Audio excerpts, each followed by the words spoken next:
Hello दोस्तों, स्वागत है आप सभी का एक और न्यू वीडियो में। दोस्तों, आज के इस वीडियो में हम बात करेंगे उपसारणिक और सहखंड की, जो कि बहुत ही इम्पोर्टेंट टॉपिक है, क्योंकि इससे रिलेटेड जब हम आगे पढ़ेंगे, जितने भी चीज़ पढ़ेंगे, जैसे एडजॉइंट पे इन्वर्स निकालना पड़ेंगे या फिर इसका अनुप्रयोग पढ़ेंगे, तो हमको सबसे ज़्यादा अगर कहीं कुछ मिलेगा तो उपसारणिक और सहखंड मिलेगा। ये सब चीज़ दोनों बहुत ही ज़्यादा आवश्यक है। वैसे उपसारणिक की अगर बात की जाए तो लगभग आप लोग वो चीज़ जानते हैं। ठीक, अभी पीछे आप लोग जो भी पढ़े हैं वही सब है, आगे थोड़ा सा आपको समस्या हो सकता है, लेकिन फिर फिलहाल कुछ नहीं होगा। देखिए, जैसे अगर हम बात करें माइनर की, तो उपसारणिक यानी माइनर। तो अगर हम माइनर की बात करें तो होता क्या है, उपसारणिक होता क्या है, तो सिंपली उपसारणिक क्या है, जैसे मान लीजिए कोई भी एक सारणिक ले लें हम, कोई भी एक सारणिक ले लें, जैसे A11, A12, A13, A21, A22, फिर उसके बाद A23, फिर A31, A32, यहाँ से आ गया A33।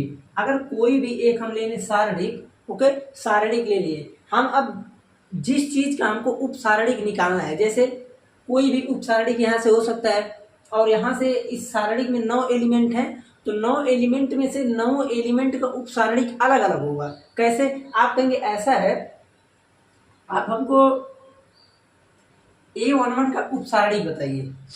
A11 का उपसारणिक पहले समझ लीजिए, उसके बाद हमें भी डिफिनेशन सब कुछ बताते हैं। तो A11 का उपसारणिक क्या है? आप कहेंगे कि ऐसा है, A11 का उपसारणिक लेना है आपको, तो A11 का उपसारणिक डायरेक्टली हो जाएगा। जैसे देखिए A22, A23, A32 और A33, ओके, इस प्रकार से। तो आप कहेंगे ऐसा है, तो इसमें अंतर क्या है, दोनों में अंतर क्या है, तो समझिए, इसको ध्यान से समझिए। जैसे उपसारणिक क्या होता है, अब इसको समझिए। उपसारणिक किसी भी सारणिक में जिस एलिमेंट का हमको उपसारणिक निकालना है, जिस एलिमेंट में क्या आता है, जैसे आई और जे, जो भी एलिमेंट है, और इसका आई क्या है, पंक्ति, आई पंक्ति को बताता है, और जे किसको बताता है, स्तंभ को बताता है। तो उपसारणिक क्या होता है? उपसारणिक सिंपल यानी हम बोल सकते हैं कि कोई भी सारणिक है, उस सारणिक में हमको जो AIJ है, AIJ, आई वाले पूरे रो, आई पूरे रो और जे पूरे कॉलम को छोड़ने के पश्चात जो भी चीज बच रहा है उपसारणिक है। जो भी चीज बच रहा है, जितने भी एलिमेंट बच रहे हैं, वो सब क्या है, उपसारणिक हैं। आप कहेंगे ऐसा है, A11 का जब हम निकाले तो हम ये देख रहे हैं, पहले में है, पहले पंक्ति में है और पहले कॉलम में है, तो इसलिए पहले पंक्ति को पूरा छोड़ देंगे और पहले कॉलम को भी पूरा छोड़ देंगे। तो यहाँ से हमारा क्या बनेगा, उपसारणिक बन जाएगा। A11 का उपसारणिक क्या बन गया, A22, A23, A32, A33। Okay, तो उपसारणिक एकदम यही है। अब अगर डिफिनेशन की बात करें तो देखिए अच्छे तरीके से इसमें डिफिनेशन क्या लिखा है, बोल रहा है कि सारणिक के अवयव AIJ का उपसारणिक है। उपसारणिक क्या है, जो आई वाला पूरा पंक्ति और जे वाला पूरा स्तंभ, वही चीज बताएं, वही लिखा है, जे वाला पूरा स्तंभ को छोड़ने के पश्चात जो भी बच रहा है वो क्या है, उपसारणिक है। अब जैसे मान लीजिए आप A11 का लिए, अब मान लीजिए हम कह रहे हैं ऐसा है, A12 कर लो, तो ये सब अभी तो पीछे आप लोग पढ़े हैं ना कि किस प्रकार से 3x3 का हम निकालते हैं सारणिक, तो उसी प्रकार से। लेकिन यहाँ पर हम क्या कर सकते हैं, मल्टीप्लाई।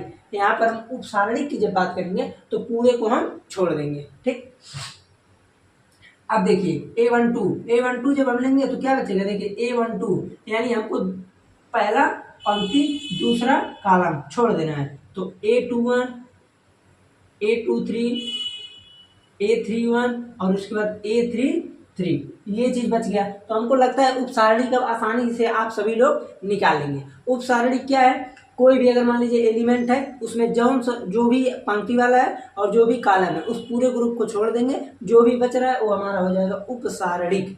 ओके, कोई भी अब निकालेंगे, जैसे अगर A32 का निकालना रहे तो 3 वाले पंक्ति को 2 वाले कॉलम को छोड़ देंगे, A11, A21, A13, A23 का सारणिक। ठीक, तो ये हो गया उपसारणिक। उपसारणिक आप देखेंगे कि जो भी हम उपसारणिक ले रहे हैं वो सारणिक का ही एक पार्ट होता है। वैसे भी वहीं से आता है, कहीं और से नहीं। ठीक, तो ये होता है उपसारणिक। अब इसे किससे डिनोट करते हैं? इससे हम डिनोट करते हैं एम से, एम से डिनोट करते हैं उपसारणिक को, एम से डिनोट करते हैं। जैसे आप कहेंगे ऐसा है तो यहाँ पर क्या लिखेंगे? देखिए A11 का हम उपसारणिक लिए है ना, तो आप लिखेंगे जैसे A11 का उपसारणिक, A11 का उपसारणिक, या तो इसको लिखिए या तो आप डायरेक्टली देखिए यम है ना, तो यम से आप इसको डिनोट कर सकते हैं M11, M11 ये हो गया किसका? A11 का उपसारणिक अथवा M11, दोनों का मतलब सेम ही है। A11 का उपसारणिक और यहाँ पर लिख दिया है माइनर ऑफ 11। ओके, तो इस प्रकार से लिख दीजिए। यहाँ पर आप क्या लिखेंगे? M12, यहाँ पर क्या लिखेंगे? M32। तो यानी हम ये कह सकते हैं कि यहाँ पर इसको हम किससे डिनोट करते हैं? MIJ से। ओके, MIJ से इसको हम डिनोट करते हैं उपसारणिक को। ओके, अब हम आते हैं किस पे? सेकंड पे। उपसारणिक सबको समझ में आ गया, बहुत ही आसान है। उपसारणिक के आगे ही हम चलेंगे तो हमको मिलेगा सेकंड। देखिए सेकंड क्या होता है? सेकंड यानी कोफैक्टर, कहीं कहीं ये लिखा रहता है तो इसलिए कंफ्यूज नहीं हो। तो सेकंड क्या होता है? सिंपल। अब देखिए पहले सेकंड का देख लीजिए फार्मूला क्या होता है? AIJ इक्वल टू -1 पे पावर I प्लस J, उसके बाद यहाँ पर आ गया MIJ। ओके, ये चीज है इसका फार्मूला। MIJ में हाँ ठीक है, यम इस्तेमाल कहाँ से आ गया? पढ़ा रहेगा ना। MIJ ये चीज इसका होता है फार्मूला। किसका होता है? सेकंड का। सेकंड, तो सेकंड क्या होता है? AIJ का सेकंड इस प्रकार से निरूपित करते हैं। ओके, यही होता है सेकंड। जिसमें अब अगर मान लीजिए इसको आप कहेंगे कि नहीं हमको अच्छी तरीके से जानना है, तो अच्छे तरीके से का भी मतलब यही हुआ कि AIJ जो भी एलिमेंट है उस एलिमेंट का पहले जब हम उपसारणिक निकालेंगे। अब उपसारणिक क्या? उपसारणिक में एक पंक्ति एक कॉलम को छोड़ देंगे, जो में उसमें सम्मिलित रहेगा, उसको छोड़ने के पश्चात उसका हम निकालेंगे उपसारणिक। उपसारणिक निकालने के पश्चात हम उस चीज को इस फार्मूले से अप्लाई करके क्या निकालेंगे? सेकंड निकालेंगे। ओके, अब देखिए इतना चीज हम जान गए कि उपसारणिक जान गए, सेकंड जान गए, तो निकालना भी तो आना चाहिए। तो चलिए एक दो एग्जाम्पल ले लेते हैं। जैसे अगर मान लीजिए मैंने कोई एग्जाम्पल ले लिया, ऐसा है, ये एग्जाम्पल है। एग्जाम्पल हमने कहा ऐसा है, एक सारणिक 2 3 5 7 -2 0 5 3 5, ये चीज है। मैंने बोला ऐसा है 0 का उपसारणिक होगा, 0 का उपसारणिक होगा। तो आप कहेंगे बहुत ही आसान है, 0 का हमको उपसारणिक लेना है। 0 कौन सा एलिमेंट है? आप कहेंगे 2 3 एलिमेंट है। 2 3 का मतलब दूसरा पंक्ति है और तीसरा कॉलम है। तो आप यहाँ पर लिखेंगे M23 इक्वल टू कितना हो जाएगा?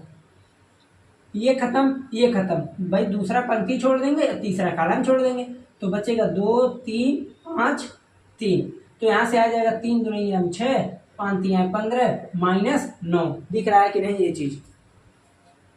चलिए ठीक है, दिख रहा है। ठीक, तो इस प्रकार से हम क्या करेंगे? उपसारणिक को निकाल लेंगे। उपसारणिक में केवल इतना ही है, किसी भी एलिमेंट का जिसका निकालना है, जिस पंक्ति जिस कॉलम में है उस पूरे को छोड़ दीजिए, जो बच रहा है वही उतार लीजिए। उसके बाद अब हम डायरेक्टली यहीं पर बात कर लेते हैं कि 0 का सेकंड क्या होगा। 0 का सेकंड क्या होगा? तो देखिए इसको तो मैं बताया तो AIJ से इसको डिनोट करते हैं, किसको? सेकंड को। और MIJ से हम डिनोट करते हैं किसको? उपसारणिक को। तो यहाँ पर अब हम लिखेंगे A32 इक्वल टू -1 पे पावर 3 + 2, और ये चीज तो पहले से ये ब्रैकेट में -9, यही चीज ना आएगा MIJ में, तो MIJ में निकाल लिया हूँ पहले से, तो हम उसके बाद इसको डायरेक्टली पुटअप कर देंगे।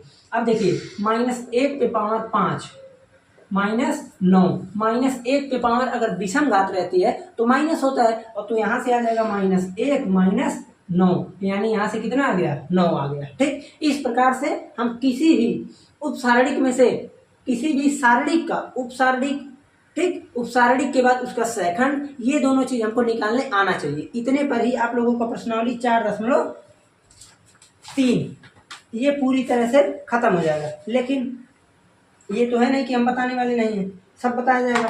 तो इसको मिटाते हैं हम, स्क्रीनशॉट ले लीजिएगा जरूर। चलिए देखिए, अब हम बात करते हैं एक एग्जाम्पल की। अच्छा खासा एग्जाम्पल है, क्योंकि जैसे एग्जाम्पल कुछ लेकर बता देंगे तो आप लोगों को समझने में थोड़ा सा आसानी मिल जाएगा, फायदा भी हो जाएगा। ठीक, चलिए देखिए, जैसे मान लीजिए कोई एक हम लेते हैं उप सारणिक। तो अब सारणिक में हम डायरेक्टली शुरू करते हैं बुक का ही। तो कह रहा है कि 1 2 3 4 5 6 7 8 9, 1 2 3 4 5 6 7 8 9। एग्जाम्पल नंबर कितना है? Example number 8। एग्जाम्पल 8 है। कह रहा है कि इसमें 6 का अवयव 6 का उपसारणिक बताइए। तो अगर 6 का हमको उपसारणिक निकालना है तो हम क्या करेंगे? डायरेक्टली क्या हम करेंगे? देखिए ये M2 3, दूसरा पंक्ति छोड़ दो, तीसरा कॉलम छोड़ दो, क्या बचा? 1 2 7 8, 1 2 7 8। यहाँ से डायरेक्टली हो जाएगा 8 माइनस 14 इक्वल टू माइनस का 6। ठीक, देखिए बहुत ही आसान है। अब उसके बाद हम चलते हैं 9 नंबर पे। 9 नंबर प्रश्न क्या बोल रहा है? देखिए कह रहा है कि सारणिक 1 4 माइनस 2 3। ओके, ये चीज है। कह रहा है कि सभी अवयवों के उपसारणिक और सहखंड ज्ञात कीजिए। इसको समझ जाएंगे, अभी आप कर ले जाएंगे, सब कुछ कर लेंगे। देखिए अब हमको यहाँ पर क्या निकालना है? सबसे पहले हम निकालेंगे क्या चीज? उपसारणिक M11 M12 M21 M22। भाई यही तो है उपसारणिक निकालने का प्रतीक चिन्ह, यही ना है। और जब M आई निकल जाएगा उपसारणिक M11 M12, उसके बाद हम क्या निकालेंगे? उसके बाद निकालेंगे सिंपल खान, कहाँ गया? कोफैक्टर, सहखंड निकालेंगे। सहखंड निकालने के लिए वही काम करेंगे। A11 इक्वल टू माइनस 1 पे power I plus J M आई जे, ये तो होता है फार्मूला, यहाँ पर आई जे लिख देते हैं। ठीक, अब उसके बाद यही निकाल करके बारी बारी से पुटअप करते रहेंगे। तो देखिए M11 पहले का पंक्ति कॉलम सब छोड़ दो, बचेगा 3। M12 अब इसका लेना है, ये छोड़े 4 बचा। M21 माइनस 2 बचा। M22 1 बचा। देखिए ये चारों निकल गया। अब हमको निकालना क्या है? ये सब क्या निकला था? ध्यान दीजिएगा, उपसारणिक। उपसारणिक, इसको कंफ्यूजन मत होइएगा, नहीं तो आप लोग कहेंगे कि M क्या है A क्या है। और A वाले की बात हम करेंगे, ये क्या है? सहखंड, सहखंड। ठीक, तो देखिए अब हम निकालेंगे यहाँ पर A11 इक्वल टू माइनस 1 पे पावर 1 प्लस 1 M11 माइनस 1 पे पावर 2, और M11 की वैल्यू कितना है? 3। तो यहाँ से डायरेक्टली आ जाएगा प्लस का 3, यानी A11 कितना आया? 3। अब उसके बाद हम A12 निकालेंगे। A12 इक्वल टू, अब देखिए फार्मूला तो अब तक याद हो गया होगा। A12 इक्वल टू माइनस 1 पे पावर 1 प्लस 2, फिर उसके बाद M12 ओके माइनस 1 पे पावर 3। भाई विषम पे जैसे निगेटिव है, और निगेटिव पे पावर अगर विषम है तो निगेटिव आता है। तो यहाँ से माइनस 1 गुणा M12 कितना है? 4, माइनस 4 आ गया। अब उसके बाद हम बात करते हैं A21 की। A21 इक्वल टू, ये तो सीधे दिख रहा है कि माइनस 1 पे पावर 2 प्लस 1 हो जाएगा। और फिर उसके बाद M21 हमको दिख रहा है कि माइनस 2 है, तो यहाँ से आप करेंगे माइनस 1 इंटू माइनस 2, तो कितना आ गया? 2 आ गया। अब उसके बाद A22 की बात करें तो A22 तो सिंपल काम हो जाएगा। जैसे A22 की बात किया जाए तो माइनस 1 पे पावर 2 प्लस 2, और A22 है, M22 है कितना? 1। तो यहाँ से आ जाएगा डायरेक्टली 1 आ जाएगा। क्यों? ये चीज तो 1 हो गया, M22 की वैल्यू भी 1 है, और 1 का मल्टीप्लाई 1 में करने पर 1 ही आता है। अब देखिए ये चीज तो हमने समझ लिया कि किसी भी सारणिक का उपसारणिक सहखंड कैसे निकलता है। अब यहाँ पर कुछ थोड़ा सा आइडिया दिया है, जैसे जब हम इसको आगे यूज करेंगे कहीं तो आप लोगों को कंफ्यूजन नहीं होना चाहिए। जैसे हम एक एग्जांपल लेकर अच्छे तरीके से समझाते हैं, और वो कि एग्जांपल नंबर 10 है। ठीक, वहां से आप लोग कहेंगे कि हाँ इसीलिए हम प्लस लेते थे, इसीलिए हम माइनस लेते थे। अभी जो मैं पिछले लेक्चर में बोला था कि मैं आगे बताऊंगा आप लोगों को क्यों प्लस लेते हैं क्यों माइनस, तो वही चीज है। देखिए यहाँ पर समझ लीजिए ताकि ये ना हो कि हम नहीं समझे। जैसे मान लीजिए उदाहरण नंबर है 10, उदाहरण 10 यहाँ पर कह रहा है कि त्रिभुज, यानी इसको हम बोलते हैं उप सारणिक या सारणिक। तो A11, A12, A13, A21, A22, A23, A31, A32 और A33। देखिए ये चीज है। हम इसका डायरेक्टली क्या करते हैं, पहले तो हम निकालते हैं इसका डिटर्मिनेंट, सारणिक निकालते हैं। तो जैसे ही हम सारणिक निकालेंगे कितना होगा, आप कहेंगे बहुत ही आसान है। हम मान लीजिए कह दिए कि R1 के सापेक्ष प्रसार करने पर, R1 के सापेक्ष प्रसार करने पर, R1 के सापेक्ष प्रसार करने पर, तो जैसे ही हम R1 के सापेक्ष प्रसार करेंगे तो यहाँ से क्या हो जाएगा, देखिए A11, ओके A11, ये अब जैसे हम क्या करते हैं इसमें A11 नहीं है, ठीक है, उसके बाद यही तो हम लेते हैं पूरा जो बचता है। तो आप कहेंगे कि बिल्कुल आसान, A22, A23, A32 और A33, ये चीज आ गया, ओके। फिर उसके बाद हम लगाते हैं माइनस A12, फिर उसके बाद इसका यहाँ से ये बचेगा, देखिए A21, A23, A31, फिर यहाँ से आ गया A33, ये चीज बच गया। अब उसके बाद हम यहाँ पर फिर लाएंगे प्लस A12 है ना, तो 13 आ जाएगा। A13 equal to A21, A22, A21, A22, A31, A32। अब देखिए हमको जो चीज समझाना था उसको समझिए। इसमें क्या है कि अब हम थोड़ा सा अगर ध्यान दें, एकदम थोड़ा सा, ज्यादा ध्यान नहीं देना है, तो इसको मैं लिख सकता हूँ A11, ये तो रहेगा ही रहेगा। अब इसको मैं कैसे लिख सकता हूँ, देखिए A11 को मैं लिख सकता हूँ -1 पे पावर, -1 पे पावर, वैसे तो ये A11 है, -1 पे पावर 1 + 1 A11। उसके बाद इस चीज को मैं क्या लिख सकता हूँ, इस पूरे को जो उपसारणिक में बना क्या लिख सकते हैं, बोलिए आप लोग। आप कहेंगे इस पूरे को हम यम लिख सकते हैं, यम लिख सकते हैं ना, तो बिल्कुल सही बात है। इसको मैं लिख सकता हूँ M11। मैं M11 क्यों लिखा हूँ, सुनिए पहले। M11 का मतलब हुआ कि जो भी सारणिक है उसमें से पहले वाले स्तंभ और पहले वाले पंक्ति दोनों को हटा दो, तो दोनों को जब हटा दिए तो यही तो बचा, और ये चीज क्या है M11, ओके। अब यहाँ से देखिए हम प्लस करेंगे, प्लस। अब इस चीज को मैं क्या लिख सकता हूँ, इस चीज को मैं लिख दूंगा यहाँ से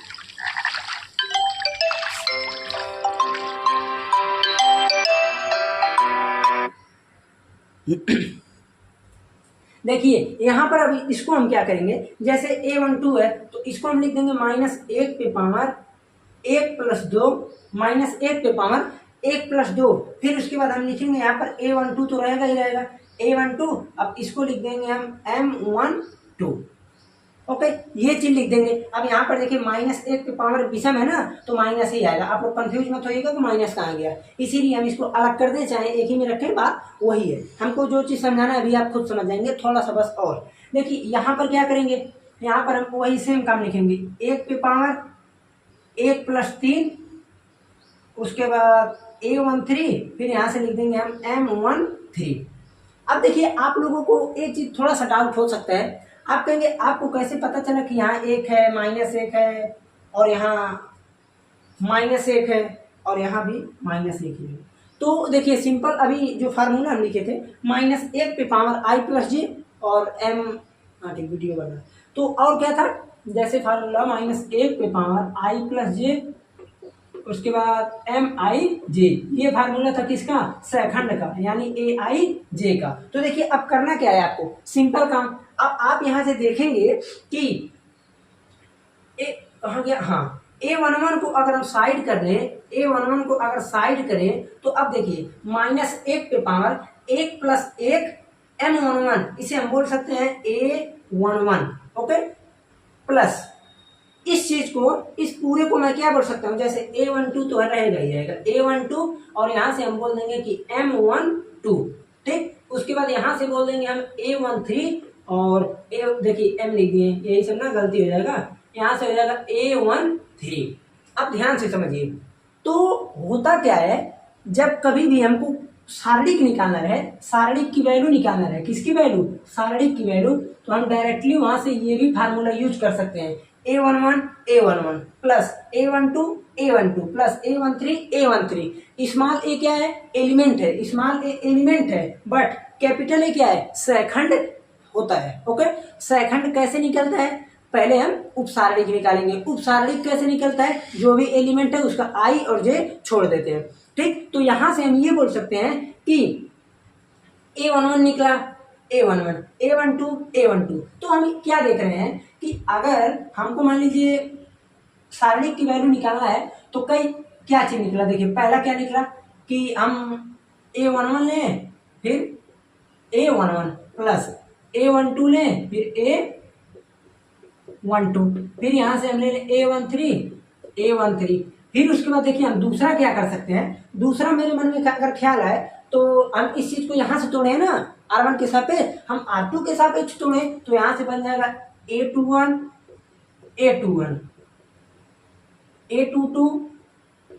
A22 कंफ्यूजन नहीं होना चाहिए आप लोगों को, A23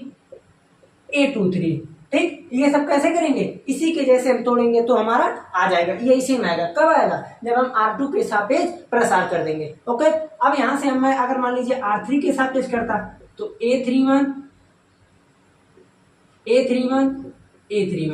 plus A32 plus A33 ये चीज हो गया। देखिए 3 निकला, ये किसके रिस्पेक्ट में है, पूरा तीनों, R1 R2 R3 के सापेक्ष। अगर मान लीजिए मैं C1 C2 C3 के सापेक्ष करता तो क्या बनता, A11 A21 A31 तो इसका बन जाता, देखिए क्या बनता, A11 plus A21 plus A31 इसका आप लोग स्क्रीनशॉट लेकर रख लीजिएगा। उसके बाद A12 plus A22 plus A32 और A32। ओके, देखिए एकदम सीधा रहना चाहिए। फिर उसके बाद ये भी लिखते हैं, ये क्या बन जाएगा यहां से A13 फिर A13 plus A23 plus A33 और A33। ये चीज देखिए 6 यहां से निकल गया। तो कभी कभी उल्टा क्वेश्चन क्या पूछ लेता है, एमसीक्यू मान लीजिए 1 नंबर में पूछ लिया कि सारणिक निकाला जा सकता है, 4 को ऐसे दे दिया, कहीं पर A11 के साथ A21 लिख देगा, कहीं पर A11 के साथ A31 लिख देगा। तो आपको ध्यान ये देना है कि जिस चीज का एलिमेंट लिख रहे हैं, जो भी एलिमेंट लिख रहे हैं उसी का हमको सहखंड चाहिए, जो भी एलिमेंट लिख रहे हैं उसी का हमको सहखंड चाहिए। ओके, हमको भी जब पढ़ रहे थे तो कंफ्यूजन था कि क्यों ऐसा ही होता है। तो ऐसा इसलिए होता है क्योंकि हमने इस चीज को प्रूव कर दिया, अब मान लीजिए यहाँ पर अगर आप कोई दूसरा रखेंगे तुरंत सारणिक की वैल्यू 0 आ जाएगी। अगर आप इसमें से कुछ भी इधर उधर किए, एक भी अंक इधर उधर कर दिए, अब ये नहीं कि ये प्लस में हम यहाँ कर दिए तो कोई बात नहीं, प्लस माइनस में चलता है, प्लस को हम इधर उधर कर सकते हैं। लेकिन यहाँ पर जो भी है, जैसे जो सेकंड का मल्टीप्लाई जिस अवयव में हुआ है उसी में कीजिएगा। ओके, सेम रहेगा तो ही इसका वैल्यू निकलेगा, नहीं तो सब कुछ 0 हो जाएगा। ठीक, यही चीज था आप लोगों का उदाहरण नंबर 10 में दे दिया था और वैसे भी 10 में दिया था। तो इसी के माने हमने बहुत कुछ सीख लिया, अच्छे तरीके से सीख लिया। ठीक है, तो अब हम चलते हैं आगे। तो ये फार्मूला जैसे हम जब PYQ करा रहे थे तो इसमें भी हम लोगों को बता दिए थे।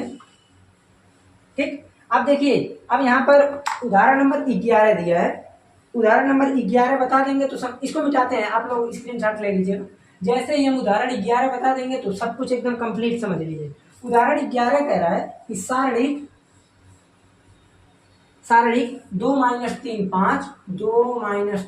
5, फिर उसके बाद कह रहा है कि 6 0 4, फिर यहाँ से है 1 5 -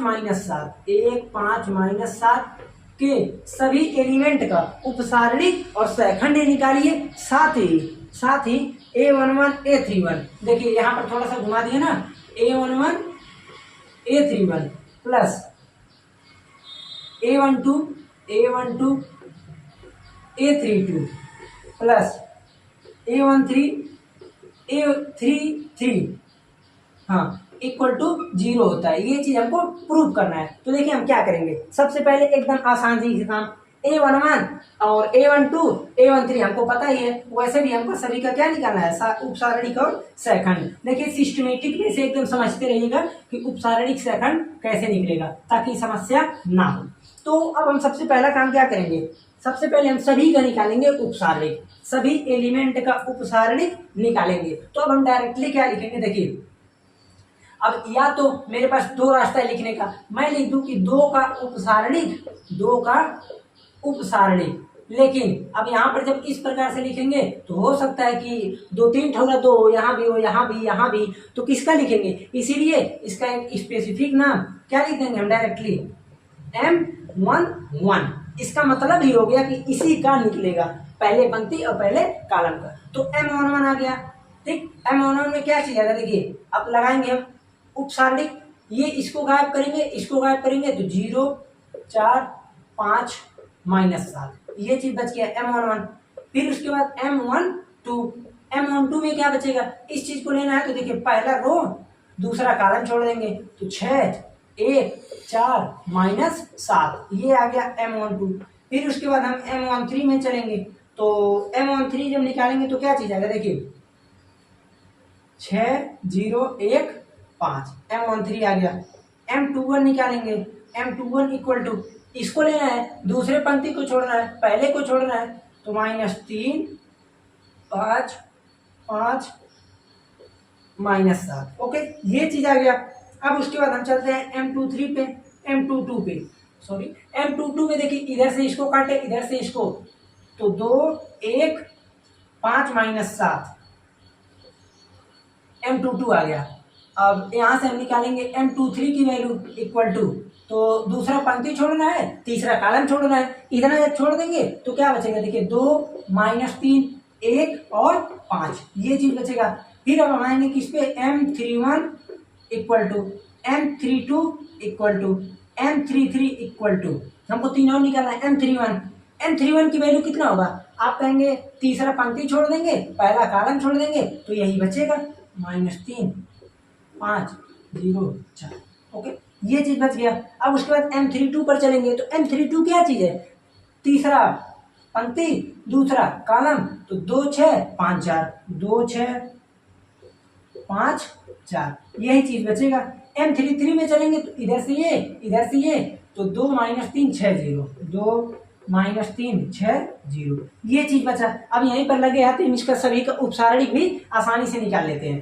तो देखिए इसका क्या आ जाएगा -7 0 खत्म 5 4 20 माइनस का 20। अब उसके बाद इसमें आते हैं 7 6 का होता है 42 -42 -4 तो -46 यहाँ से आ जाएगा कितना 6 पंजे 30 7 त्रिक 21 -25 -4 7 दूना 14 -5 तो -14 -5 -19 ठीक। और M23 पे चलेंगे 5 दूना 10 -3 तो हो जाएगा 13 और -12 बस यहाँ से कितना आ जाएगा 4 दूना 8 -30 तो -22 और यहाँ से आ जाएगा देखिए +18 भाई 0 का 0 2 में मल्टीप्लाई 0 6 त्रिक का 18 -18 तो माइनस +18 ठीक ये चीज आ गया। अब हम क्या निकालेंगे, ये सब अभी तक क्या निकला सिंपल और सिंपल काम उपसारणिक निकला है। अब हम क्या निकालेंगे सहखंड। तो सहखंड के लिए आप सभी को फार्मूला तो पता ही है, सहखंड के लिए फार्मूला क्या होता है AIJ इक्वल टू -1 पे power I plus J MIJ okay ये चीज आ गया। अब हम डायरेक्टली किसका निकालेंगे, अब हम यहाँ पर डायरेक्टली निकालेंगे A11 equal to A12 equal to A13 equal to A21 A22 A23 A31 A32 A33। अगर आप लोगों का थोड़ा सा प्रैक्टिस हो जाएगा तो आप लोग डायरेक्टली सहखंड को निकाल सकते हैं, पेपर में भी सहखंड को डायरेक्ट निकाल सकते हैं। वैसे 8 नंबर का प्रश्न जब आता है तो बहुत बड़ा प्रश्न आता है, इसमें ये सब पूरा निकालना पड़ता है। अभी इसके आगे और प्रोसेस करेंगे तब वो क्वेश्चन पूछता है, तो डायरेक्टली हम लोग इसी को निकाल लेते हैं। कैसे निकलता है इसको भी ट्रिक हम बता देंगे। देखिए A11 की जब हम बात करेंगे तो आप सभी को पता होना चाहिए। अब इतना तो हमसे ना लिखवाएंगे तो बेहतर रहेगा, इसमें तो खैर चलिए एक बार और लिख देते ताकि सब समझ में आ जाए। तो -1 के पावर 1 + 1 m11 -1 के पावर 1 + 2 m12 -1 के पावर 1 + 3 m13 -1 के पावर 2 + 1 m21 -1 के पावर 2 + 2 m22। ओके, इसी प्रकार से हम पूरे को क्या करेंगे, लिख देंगे। देखिए अगर फार्मूला याद रहेगा तो बेहतर है, नहीं याद रहेगा तो फिर क्या ही कर सकते हो। वहाँ -1 पर 3 m33। देखिए ये चीज आ गया। अब हमको करना क्या है, सिंपल प्रोसेस से सब कुछ कर लेना है। अब नहीं कोई समस्या है, इतना ही केवल थोड़ा सा समस्या था। जैसे देखिए m11 की वैल्यू कितनी है, आप कहेंगे -20। तो अब देखिए एक चीज और बता दें, -1 पर जहां कहीं सम घात रहेगी वहां पर सीधे पॉजिटिव लिख दीजिएगा। तो -1 के पावर 1 + 1 कितना होता है, 2, और -1 के पावर सम तो यहाँ पर पॉजिटिव हो जाएगा। तो यानी m11 की वैल्यू उतार देंगे सीधे, m11 की वैल्यू -20। एम देखिए यहाँ पर देखिए 1 2 ऐसे ही जोड़ लिया जाता है। देखिए 1 2 कितना होगा, 3, यानी यहाँ पर आएगा -3 1 कितना होगा, 4, यानी यहाँ आएगा पॉजिटिव। 2 1 कितना होगा, 3, यानी निगेटिव। 2 2 4 यानी पॉजिटिव। 2 3 5 यानी निगेटिव। 3 1 4 यानी पॉजिटिव। 3 2 5 यानी नेगेटिव और एक पॉजिटिव। इसी प्रकार से डायरेक्टली हम लोग आसानी से कर सकते हैं। जैसे ये अगर ना निकालें आप लोग, डायरेक्टली यहीं से निकालें तो क्या करेंगे, माइनस जहाँ पर आप देखेंगे कि जोड़ने पर विषम आ रहा है वहाँ माइनस लगा दीजिए और तब उसके बाद उपसारणिक की वैल्यू निकाल कर पुट कर दीजिए। अब क्या करना है, m12 की वैल्यू -46 तो हो जाएगा +46, ये माइनस है। m13 की वैल्यू 30, m21 की वैल्यू -4 तो हो जाएगा +4, m22 की वैल्यू -19, m23 की वैल्यू 13, m31 की वैल्यू -12 और m32 की वैल्यू -22 तो हो जाएगा +22 और इसकी वैल्यू हो जाएगा 18। अब देखिए हमको ये चीज प्रूव करना था, तो अब आप प्रूव करने के लिए क्या करेंगे, इस चीज को उतार लेंगे। a11 a31 प्लस a12 और a32 plus a13 plus a33। अब क्या करेंगे, देखिए a11 की वैल्यू कितना है, आप कहेंगे a11 की वैल्यू है 2 दिख रहा है, तो a11 की हो गया 2 इंटू a31 कहाँ पर भाई, a31 -12 plus a12 -3 into a32 22 plus a13 5 into a33 18। तो देखिए क्या आ जाएगा, -24 -66 प्लस 90 और यहाँ से 6 2 8 9 -90, ये सब कट पीट के कितना आ गया, 0। ओके, अगर मान लीजिए कहीं भी आपको सारणिक की वैल्यू पूछ रहा है तो आप इस प्रकार से निकाल सकते हैं, लेकिन आप कहेंगे जब हमको आसान आता है तो क्यों जाए कठिन करने।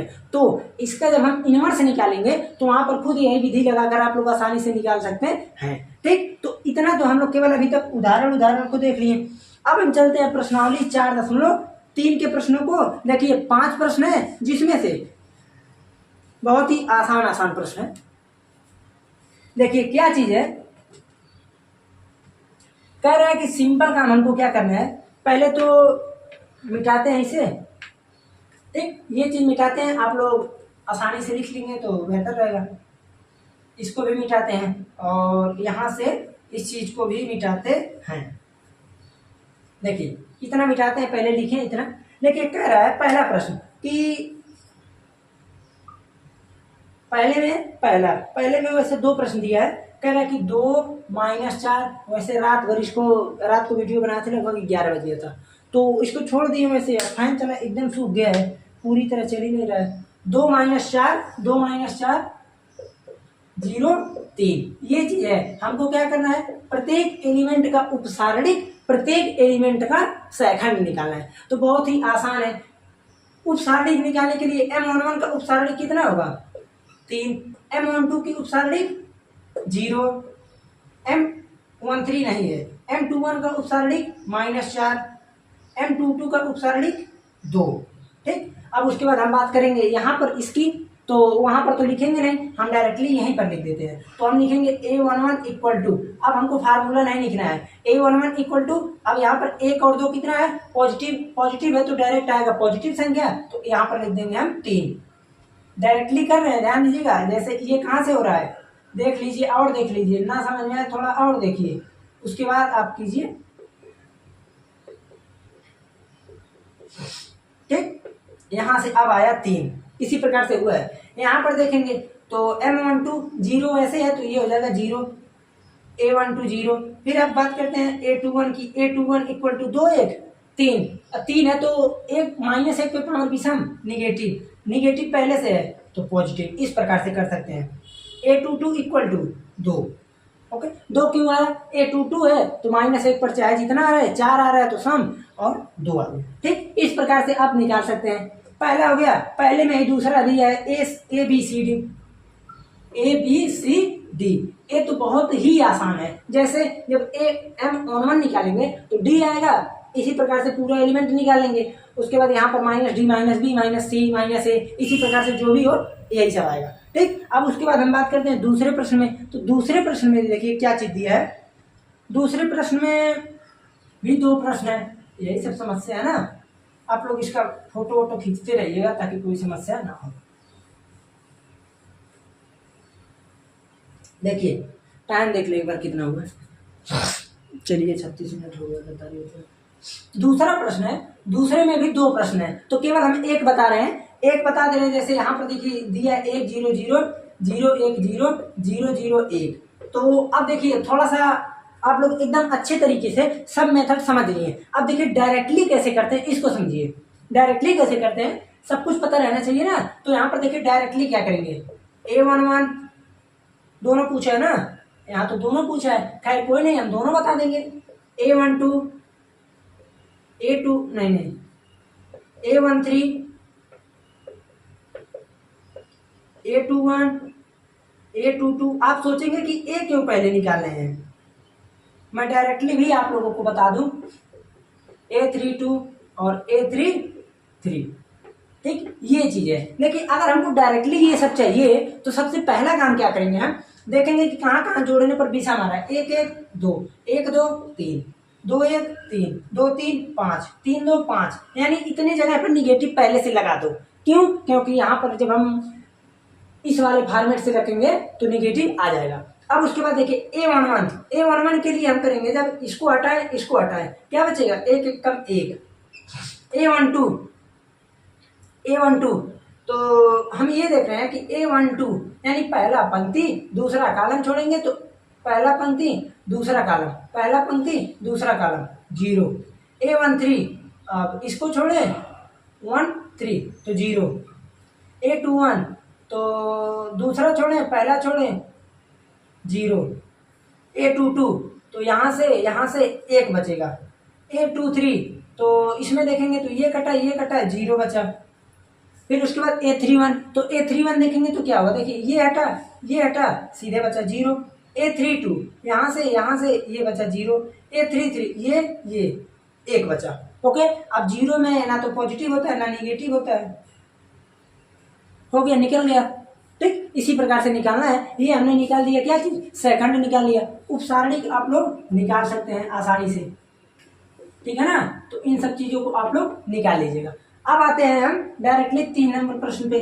3 नंबर और 4 नंबर प्रश्न तो एक ही है, एकदम सेम एक ही है। और 5वां प्रश्न देखिए, 5वां प्रश्न मैं होमवर्क देता हूँ आप लोगों को करके, 5 नंबर प्रश्न को करके, MCQ प्रश्न है, करके आप लोगों को आंसर कमेंट में जरूर बताना है। क्यों, क्योंकि यहाँ पर अभी हमसे जस्ट पीछे उदाहरण 10 में इसी को बताए हैं, और वैसे भी तो अभी तुरंत बताया तो आना तो स्वाभाविक है। अब देखिए हम चलते हैं 3 नंबर प्रश्न पे। 3 नंबर प्रश्न कह रहा है कि 5 3 8 2 0 1 1 2 3, ये चीज दिया है यहाँ पर सारणी का मान। फिर कह रहा है कि दूसरी पंक्ति के अवयवों के सैखंड, दूसरी पंक्ति के अवयवों के सैखंड, तो दूसरी पंक्ति के अवयवों के सैखंड का प्रयोग करके इसका आप क्या निकालिए, मान ज्ञात कीजिए। तो क्या करेंगे आप, दूसरी पंक्ति के अवयवों के सैखंड, इसका क्या नाम होता है, आप कहेंगे A21 तो A21 A21 A22 A22 A23 A23, इसी का आपको वैल्यू निकालेना है। ओके, अब A क्या है 2, A22 क्या है 0, A23 क्या है 1, हमको केवल और केवल यही चीज चाहिए। ओके, A21 A22 A23 की वैल्यू तो निकलेगा कैसे? आप कहेंगे कि पूरा निकालना पड़ेगा, नहीं हमको पूरा नहीं निकालना है। अगर हमको A21 चाहिए तो देखिए इस चीज को मैं मिटा दूं थोड़ा सा, नहीं तो आप लोग इसी में कंफ्यूज होने लगेंगे तो कहेंगे ये क्या होगा। ओके, देखिए अब इसको भी मिटा ही देते हैं ताकि लगे यार पूरा हो जाए।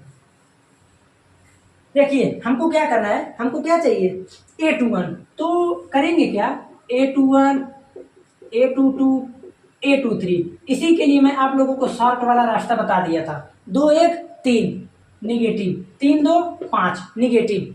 A21 तो दूसरे पंक्ति को छोड़ दो, क्यों छोड़ रहे हैं उपसारणिक निकालने के लिए, तो दूसरे पंक्ति को छोड़ दो, पहले कॉलम को छोड़ दो, तो इसको छोड़े यहां से, इसको छोड़े यहां से, तो 3 8 2 3 3 8 2 3 यही बचा। 3 3 3 9 8 2 16, तो 9 में से 16 जाएगा तो लगभग -7 बचेगा, तो यहाँ पर लिख देंगे -7, लेकिन माइनस पहले से तो ये हो गया +7। अब चलेंगे हम A22 पे, तो इसको छोड़े इसको छोड़े, 5 3 15 -8 7 बचेगा। अब उसके बाद हम चलेंगे A23 पे, यही है A23, इधर से 5 दूना 10 -3 7, ये आ गया। अब इसी में रख के पुट करके अब तो निकाल ही सकते हैं, 2 इंटू A21 7 प्लस 0 इंटू कुछ भी रहे हमसे नहीं मतलब है, प्लस A23 1 इंटू A23 -7, तो आ गया 14 -7 इक्वल टू 7। ये चीज यहां से हमने क्या किया 7 को निकाल लिया। अब आप कहेंगे क्या विश्वास है कि सही ही है, तो मैं किसी दूसरे मेथड से निकाल देता हूं। जैसे अब यहां से हम इसको निकाल देते हैं R1 के सापेक्ष प्रसार करके, R1 के सापेक्ष प्रसार करके निकाल देते हैं। तो जैसे ही हम ये चीज अलग से बता रहे हैं केवल देखने के लिए सही है कि नहीं, तो यहां से आप क्या करेंगे 5 रखें, तो देखिए इसको छोड़े इसको छोड़े, 3 का मल्टीप्लाई 0 में खत्म, 2 का 1 में -2। अब उसके बाद -3 माइनस आएगा, क्यों आएगा क्योंकि A12 है तो 2 1 3 आता है, इसीलिए नेगेटिव आता है। तो देखिए इसको छोड़े 3 दूना 6 -1 5 प्लस 8, देखिए ये 2 दूना 4, तो यहां से आगे देखिए -10 -15 प्लस 32, तो -15 -10 -25 प्लस 32, 25 में से 32 गया 7, प्रूव हो गया ना। तो इस प्रकार से आप कोई भी आ जाए तो आसानी से कर सकते हैं। ठीक, तो अब हम चलते हैं 4 नंबर पर। देखिए 4 नंबर तो एकदम सेम ऐसे ही है, चलिए फिर बता देते हैं। देखिए 4 नंबर प्रश्न कह रहा है कि तीसरे स्तंभ के अवयवों द्वारा, तीसरे स्तंभ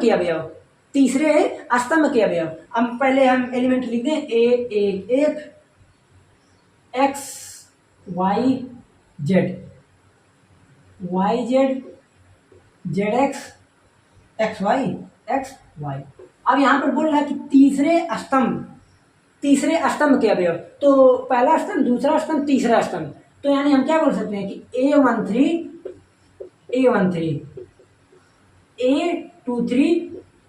A23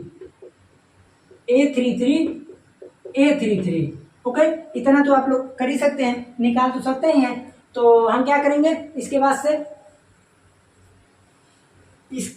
से करेंगे वही जो करना चाहिए। तो यहां से A13 निकालेंगे पहले, चलिए A13 A23 A33, यहाँ पर पहले निगेटिव लगा देते हैं, 2 3 2 5 होता है, तो करेंगे क्या, देखिए A13 कितना है YZ